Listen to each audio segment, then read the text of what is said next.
Dios le bendiga y muy buenas noches a todos mis hermanos y amigos que escuchan por este medio.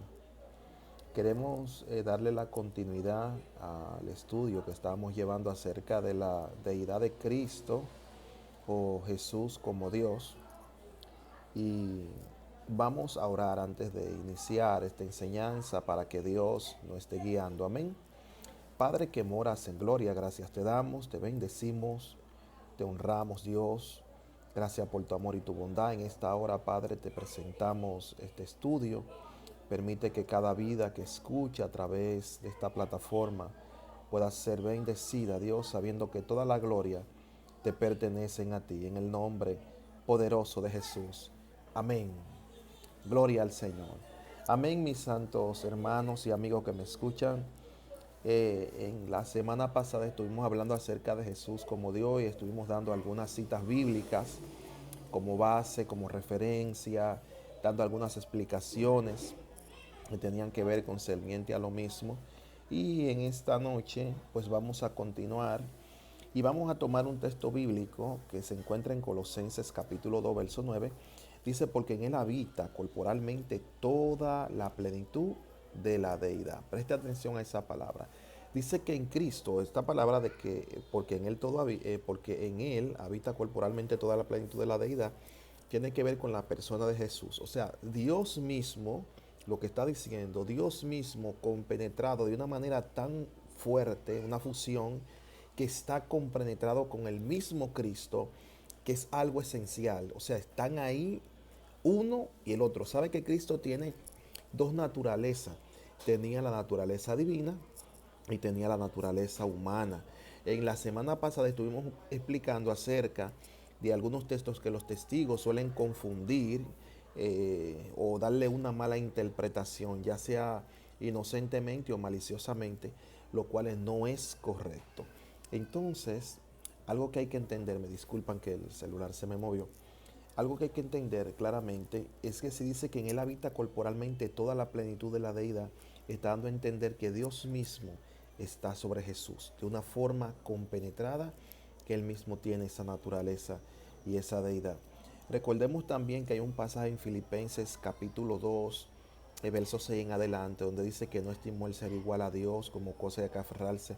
Esa palabra, ser igual a Dios, cuando dice que es ser igual a Dios, es donde no hay diferencia.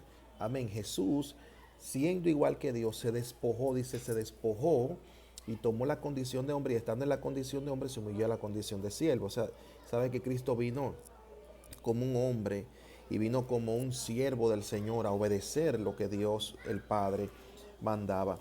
En Lucas 5:21, sabe que los escribas y los fariseos, ellos comprendían y sabían que solamente Dios perdona pecado. Y claramente en este texto bíblico, Jesús hace un milagro y entonces dice, y entonces los escribas y los fariseos comenzaron a cavilar diciendo, ¿quién es este que habla blasfemia? ¿Quién puede perdonar pecado sino solo Dios? Lucas 5:21 está eso. Entonces en el verso 24 Cristo le responde, bueno, para que sepáis que el Hijo del Hombre tiene potestad en la tierra para perdonar pecados, le dijo al paralítico, párate y anda. O sea, dando a entender que el mismo Cristo demostró allí que no solamente era el hacer milagros, sino que él tenía potestad de perdonar pecado. Y algo que ellos entendían era que solamente Dios puede perdonar pecado. O sea, quien estaba allí no era solamente Jesús como un hombre, sino también como Dios, porque Cristo, a pesar de que nunca se hizo uso, o sea, en el término de perdonar pecados ya como Dios, sí, claro está, pero usar el uso de como Dios para justificarse o hacer algunas cosas, que quizá el diablo pudiera justificarse y decir, bueno, pues Jesús me venció como Dios y no me venció como hombre, entonces tendría justificación. Sino que Cristo, a pesar de tener esa deidad o ser Dios mismo encarnado como un hombre, no se asió de eso para vencer las tentaciones y el pecado, sino que lo hizo como un hombre mortal, como usted y como yo, con la ayuda de Dios, claro está, para vencer las tentaciones, para darnos a entender a nosotros que también nosotros, en el nombre de Jesús, podemos vencer las tentaciones y podemos vencer el pecado. Claramente, otro texto que quiero tocar se encuentra en Juan capítulo 1, verso 29. Esto es cuando Cristo estaba por allí cerca donde Juan bautizaba. Y dice, al siguiente día vio Juan a Jesús que venía a él y dijo, he aquí el Cordero de Dios que quita el pecado del mundo. Otra referencia que vuelve y hace base, dando a entender que solamente Dios puede quitar el pecado y quien estaba allí era la persona de Jesús.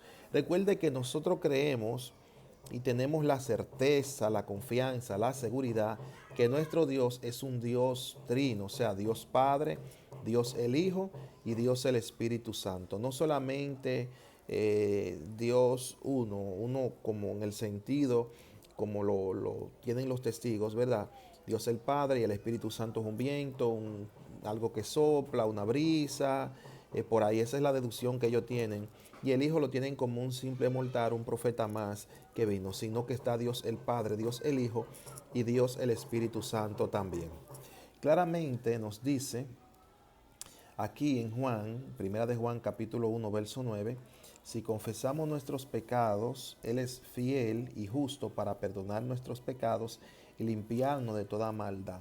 O sea, hablando de la persona de Jesús, que es que nos limpia de todo pecado. Entonces, si realmente es Dios, no es como dicen algunos, que es simplemente un mortal, que es simplemente un hombre, que es simplemente un profeta, que simplemente fue uno más que vino ahí. Otros lo comparan y dicen que incluso Cristo, pues en el caso de los mismos testigos, dicen que Cristo fue lo primero que Dios hizo, lo primero que Dios creó. Por eso lo explicamos en el estudio pasado, en qué tenía que ver cuando dice que Él es el primogénito de toda la creación. Bendito sea el nombre del Señor para siempre.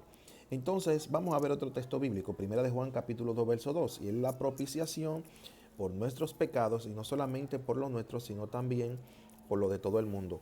Recuerda que el lugar propiciatorio, se le llamaba propiciatorio a la tapa que cubría el arca, o propiciación, ¿verdad? Esa parte allí donde estaban los querubines, era lo que tapaba el arca. Entonces, fíjese que esa parte simbolizaba, tenía que ver con perdón, redención, misericordia. Y en esa parte allí, eso representaba también a Jesús. ¿Sabe por qué? Porque Jesús es lo que representa el perdón, la misericordia, el favor de Dios, la gracia de Dios de perdonar el pecado. Alabanza a Jesús para siempre. Y claramente dice que Él es la propiciación por nuestros pecados, y no solamente de lo nuestro, sino también para salvación, ser misericordioso también para con todo el mundo. Este sí está bueno, este texto bíblico en Titos 2:13. Dice, aguardando la esperanza bienaventurada y la manifestación gloriosa de nuestro gran Dios y Salvador, Jesucristo. Nuestro gran Dios y Salvador, Jesucristo. Nuestro gran Dios y Salvador, Jesucristo. Vuelvo y se lo repito. Dice claramente, allá en Titos 2:13, guardando la esperanza bienaventurada y la manifestación gloriosa de nuestro gran Dios y Salvador Jesucristo. O sea, dando a entender que el mismo Jesús es nuestro gran Dios y nuestro gran Salvador. Alabanza a Cristo para siempre. Juan 5:20, o primera de Juan 5:20, otro texto maravilloso. Creo que todo cristiano debe de aprenderse este texto bíblico porque le va a ayudar mucho en lo que tiene que ver en la doctrina y la enseñanza de cuando tengan que defender esta creencia, esta doctrina de que Cristo es Dios, Jesús es Dios. Dice en Juan, en 1 de Juan 5:20, pero sabemos que el Hijo de Dios ha venido y nos ha dado entendimiento para conocer al que es verdadero, y estamos en el verdadero, en su Hijo Jesucristo. Este es el verdadero Dios y la vida eterna. Aleluya. Este es el verdadero Dios y la vida eterna. ¿Quién? Jesucristo. Aleluya. Oiga cómo dice el texto. Repetimos este texto que está muy interesante, al igual que el texto anterior. Dice, pero sabemos que el Hijo de Dios ha venido y nos ha dado entendimiento para conocer al que es verdadero. Y estamos en el verdadero. ¿En quién estamos? En Jesucristo. En su Hijo Jesucristo. Este es el verdadero Dios y la vida eterna. El verdadero Dios Jesucristo. Nuevamente hace referencia, mi amado amigo que me escucha, de que Jesús es nuestro gran Dios. Jesús es nuestro verdadero Dios y es la vida eterna. Otro texto también contundente. Oh, gloria a Dios. La palabra de Dios es maravillosa, amado. Oiga como dice aquí en Romanos 9, verso 5. Dice, de quienes son los patriarcas y de los cuales según la carne vino Cristo, el cual es Dios. Uf, aleluya, qué texto más fuerte. El cual es Dios sobre todas las cosas, bendito por los siglos de los siglos. O sea, aquí está hablando de Jesús y dice que Jesús es Dios. Jesús es Dios. Vuelvo y se lo repito. De quienes son los patriarcas, los cuales, según la carne, vino Cristo, el cual es Dios sobre todas las cosas, bendito por los siglos. Amén. O sea, fíjese claramente cómo el apóstol describe que Jesucristo es Dios, dice la palabra. Gloria al Señor. Entonces no hay forma de cómo contrarrestar esto. O sea, una cosa es que quizás usted quiera decir, tirar y atribuir algunas cosas, pero la Biblia es clara, la Biblia explica, enseña, dice claramente que Jesucristo es Dios. Y tenemos de tener claro, mis santos hermanos, de entender que no podemos permitir por ninguna razón que estas gentes que quieren quitarle la deidad a Cristo y poner a Jesús como un simple hombre mortal únicamente y quitarle la deidad, no reconociendo que nuestro Señor y Salvador Jesús también es Dios. Filipenses 2:5 dice, haya pues en vosotros este sentir que hubo en Cristo Jesús, el cual siendo en forma de Dios no estimó el ser igual, no estimó el ser igual a Dios. Eso está en el verso 6, no estimó el ser igual a Dios como cosa de que aferrarse, sino que se despojó a sí mismo, tomando la forma de siervo, hecho semejante a los hombres. Y estando en la condición de hombre, se humilló hasta los sumos, haciéndose obediente hasta la muerte y muerte de cruz. Fíjese qué interesante que este texto bíblico también es un texto que enseña claramente que Jesús fue igual o es igual a Dios. Si usted pone algo en comparación, por ejemplo, voy a tomar esto como ejemplo, estos ganchitos que mi esposa usa para, Dios bendiga a mi esposa que tiene que estar por ahí, estos ganchitos que se usan para enganchar las ropas, bueno, ahí abajo no se pueden observar, pero aquí, por ejemplo, yo puedo tomarlo a la mano y decir, ¿qué diferencia es este un ganchito? Yo voy a decir, por ejemplo, lo estoy mirando y tienen la misma función, hacen todo lo mismo. Bueno, son iguales, no hay diferencia. O sea, si decimos que son iguales, porque no hay diferencia. Entonces aquí dice la Biblia, en el verso 5, dice, haya pues en vosotros este sentir que hubo en Cristo Jesús, el verso 6, ok. El cual siendo en forma de Dios, no estimó el ser igual a Dios como cosa de que aferrarse. No estimó el ser igual a Dios como cosa de que aferrarse. Amigos que escuchan en esta hora, ustedes que quieren quitarle la deidad a Cristo, la Biblia enseña claramente, no un texto bíblico, estamos dando muchos textos bíblicos con base, explicándolo claramente, dando a entender que la Biblia enseña que Jesús es Dios. Aquí, por ejemplo, en Juan 14:8, Felipe dijo, Señor, muéstranos al Padre y nos basta. Jesús le dijo, tanto tiempo hace que estoy con vosotros, Felipe, y no me has conocido. El que me ha visto a mí, ha visto al Padre. ¿Cómo pues dice tú, muéstranos al Padre? ¿No crees que yo soy el Padre y el Padre en mí? Las palabras que yo hablo no las hablo por mi propia cuenta, sino que el Padre que mora en mí, Él hace las obras. Créeme que yo soy el Padre y el Padre en mí. De otra manera, créeme por las obras que yo hago. O sea, fíjese claramente cómo Felipe, Jesús le está hablando acerca de su partida, que se va a ir. Y Felipe le dice bueno, Señor, muéstranos al Padre y con eso no basta. Y Jesús le dice, pues bueno, pero tanto tiempo que hace que yo he estado con ustedes y no crees que yo soy el Padre y el Padre en mí. Y el que me ha visto a mí, ha visto al Padre. O sea, en pocas palabras, lo que Cristo le quiso dar a entender a Felipe era que quien estaba allí humanamente en ese cuerpo, eso lo explicamos en estos días, que hablábamos acerca de un verso que tiene que ver que el apóstol Pablo enseña en la carta a los romanos, creo que está por ahí, Romano 10, donde el apóstol Pablo enseña que Dios tomó a Jesús, ¿verdad? Estando en un cuerpo de pecado, a Cristo en un cuerpo de pecado y condenó el pecado en la carne. O sea, Jesús como Dios vino en un cuerpo mortal de pecado y ganó la batalla al pecado en el mismo terreno del pecado, en un cuerpo mortal, humano, con debilidades, con defectos, con vicisitudes, con flaquezas en ese cuerpo mortal como el suyo y el mío. Cristo venció a la muerte, venció al pecado. Bendito sea el nombre del Señor. Algo que explicábamos también, que la muerte no pudo tocar a Jesús o vencer a Cristo, porque en Cristo no se halló pecado. Recuerde que la paga del pecado, según la carta a los romanos también enseña, dice que la paga del pecado es muerte. O sea, como en Cristo no hubo pecado, no se encontró pecado, la muerte no pudo enseñorearse de él. Hay una palabra que creo que está en Oseas capítulo 13, verso 14, donde el profeta le habla acerca al pueblo de muerte. Yo seré tu muerte, que es la misma palabra, tiene que ver con algo que el apóstol Pablo enseña en la primera carta a los Corintios, capítulo 15. En el capítulo 15, versos 51 al 55, creo que por ahí está, donde el apóstol Pablo también hace referencia, donde habla que muerte, yo seré tu muerte, o sepulcro, ¿dónde está tu victoria? Alabanza, Cristo para siempre. Jesús es maravilloso, mi amado amigo. Esto es tremendo. Capítulo 10 del libro de Juan, verso 30. Yo soy el Padre y yo, uno somos. Aleluya. Mis santos amigos, ustedes que quieren quitarle la deidad a Cristo, ¿cómo ustedes explicarían todos estos textos bíblicos que hemos estado dando, que hemos estado explicando? ¿Cómo le podemos quitar la deidad a Jesús? O sea, no hay forma, bíblicamente no hay forma. Mire un pasaje muy interesante, que incluso hay Biblias de los amigos testigos que ellos han dañado este pasaje bíblico para no atribuirle. Sabe que en el Antiguo Testamento, cuando los profetas hablaban, hablaba Dios mismo por boca del profeta.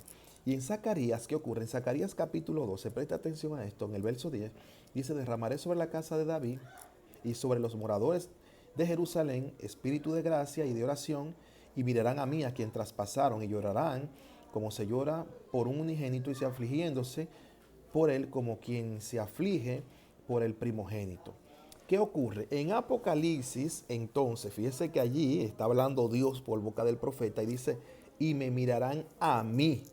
¿A quién? A mí, dice Dios, hablando él mismo, y me mirarán a mí, al que traspasaron. O sea, Dios está hablando y está diciendo: me van a mirar a mí. Gloria al Señor, a Dios mismo. Y en el Apocalipsis 1:7, he aquí vienen las nubes y todo ojo le verá, y lo que le traspasaron y todos los linajes de la tierra harán lamentación por él. Sí, amén. ¿Qué ocurre cuando usted lee este texto bíblico? ¿A quién fue que traspasaron? A Jesús. Pero hay un problema, porque en el Antiguo Testamento quien está hablando es Dios, y está diciendo: y me mirarán a mí, al que traspasaron. ¿Usted sabe qué hicieron los testigos?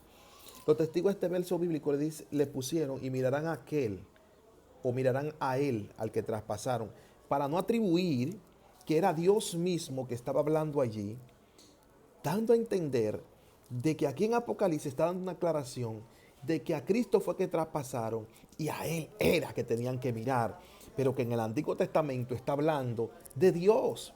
Y ellos, para querer diluir y querer confundir y extraviar o distorsionar el texto bíblico, entonces le pusieron: y mirarán a aquel, o mirarán a él, al que traspasaron. Aleluya, no hay forma de quitarle la deidad a Jesús. Mire aquí en Juan capítulo 1, verso 1. En el principio era el verbo, y el verbo era con Dios, y el verbo era Dios. En la Biblia de ellos dice: y el verbo era un Dios con D minúscula.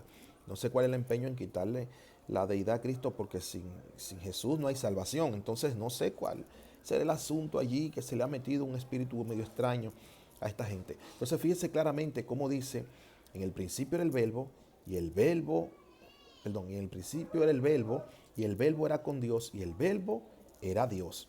Aleluya. Solo Dios permite que se le adore. Miremos algunos ejemplos. En Apocalipsis 19, verso 10, hay otro texto bíblico en Apocalipsis 22, verso 8. Fíjese que el apóstol Juan, cuando está recibiendo la revelación, se postra y quiere adorar al ángel que le está dando la revelación. Eso está en esos dos versos donde di Apocalipsis 19, verso 10, y Apocalipsis 22, verso 8. Puede buscarlo. Verso 8 y verso 9. Se le adore. Y cuando Juan se apostra para adorarlo, el ángel le dice: no lo hagas, porque yo soy consiervo tuyo. O sea, en pocas palabras, yo no puedo aceptar adoración Y esto va para mis amigos católicos, Dios mío, ustedes que adoran tantas cosas, Señor. Ten misericordia de esta gente, Padre. Dios no quiere adoración que no sea Él. Pero sin embargo, aleluya. De igual forma, Pedro, cuando en Hechos 10:25, Pedro visita la casa de Cornelio, el verso 25-26, y Cornelio se postra para adorarlo y Pedro se lo impide. Gloria al Señor. De igual también forma cuando en el capítulo 14, verso 12 de los Hechos, Bernabé y a Pablo también fueron allí a adorarlo, se lo impidieron, no lo aceptaron. Eso está en la Biblia, lo pueden ir buscando. Pero algo interesante que pasa aquí en Juan capítulo 37, capítulo 9, verso 37, le dijo Jesús, Jesús tiene una conversación con el ciego que sana, ¿verdad? Y el ciego, Jesús le dice que si él cree en el Hijo de Dios, él le dice, ¿quién es para que yo le crea? Jesús le dice, el que habla contigo, el que tú has visto y habla contigo. Entonces dice el verso 38 del capítulo 9 de Juan, preste atención, y dice, y él dijo, creo Señor, y le adoró. Jesús no le impidió que le adoraran. Usted recuerda en la tempestad también que se levantó en cierta ocasión en el mar y dice que Jesús estaba durmiendo, Jesús se para, calma los vientos y la tempestad y dice que ellos le adoraron. Cuando Cristo terminó, ellos se asombraron, realmente este es el Hijo de Dios, dice que se postraron y le adoraron claramente. Alabanza a Cristo para siempre. Entonces vemos estos textos bíblicos en Isaías 42:8, yo Jehová, este es mi nombre, a ningún otro daré mi gloria, ni mi alabanza a las esculturas. Claramente fíjese que Dios no permite que su alabanza o su adoración se le dé a imágenes o a otra persona. Sin embargo, Cristo aceptó que se le adorara. En, en Mateo 2:11 dice, y al entrar en casa vieron al niño con su madre y postrándose lo adoraron, o sea, adoraron a Jesús. No dice y los adoraron, estaban José, María y Jesús. Sin embargo, la adoración únicamente vino para Jesús. De igual forma, cuando estos sabios del oriente van y visitan Jerusalén y encuentran a Herodes, dice, ¿dónde está el niño que ha nacido? Porque si ya hemos visto, hemos venido a adorarle, a adorarle. Claramente desde muy pequeño, o sea, se había dado a entender de que había nacido el Salvador y solamente Dios acepta adoración. Gloria al Señor para siempre. En Mateo 14:33 dice, entonces los que estaban en la barca vinieron y le adoraron diciendo, verdaderamente este es el Hijo de Dios. Esa es la cita que le mencionaba hace un momento cuando Cristo detiene la tempestad en el mar. Vaya prestando atención a lo que le estoy diciendo. Capítulo 28 de Mateo, verso 9. Aquí Jesús salió al encuentro diciendo, salve. Y ellas acercándose abrazaron sus pies y le adoraron. Eso es después que Cristo resucita. Fíjese claramente como va diciendo que a Jesús le adoraron. Mateo 28, verso 17. Y cuando le vieron, le adoraron y algunos dudaban. Eso es cuando Cristo se le aparece a los discípulos. Dice que lo adoraron. Fíjese, vaya viendo los textos bíblicos. Entonces Tomás respondió y le dijo, Señor mío y Dios mío. Cristo es Dios, mi amado amigo. Jesús es Dios, no se puede descartar la deidad de Jesús. Yo he terminado por hoy. Yo espero que esto te haya sido, te sea de gran bendición, de gran ayuda y de fortaleza. Así que Dios te bendiga grandemente, que el amor y la paz de Dios esté sobre ti y sobre los tuyos. Y recuerda, amigo, si todavía no le has entregado tu vida a Jesús, hazlo. Cristo está a la puerta. Y lo mejor que puede pasarle a un ser humano en esta tierra es tener un encuentro con Jesús. Poderle dar ese corazoncito que tienes ahí a Cristo para que habite en tu vida. Así que Dios te bendiga y la paz de Dios sea sobre ti. Amén.